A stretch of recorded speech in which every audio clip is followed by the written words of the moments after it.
Hi everyone, in today's I'm gonna explain to you how to create Wayfair seller account. So basically what you're gonna have to do is simply search on Google sell with Wayfair and then click on the first link. Now after you do that, what you're gonna have to do is simply click on apply. Then you're gonna get redirected here.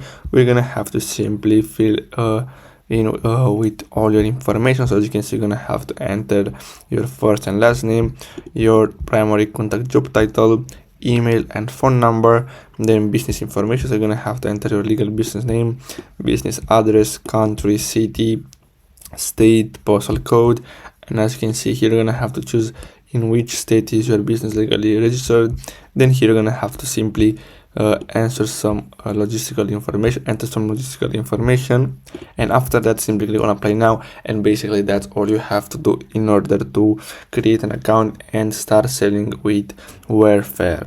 So I really hope you found this video helpful. Don't forget to like and subscribe, and I'll see you in the next video. Thanks for watching.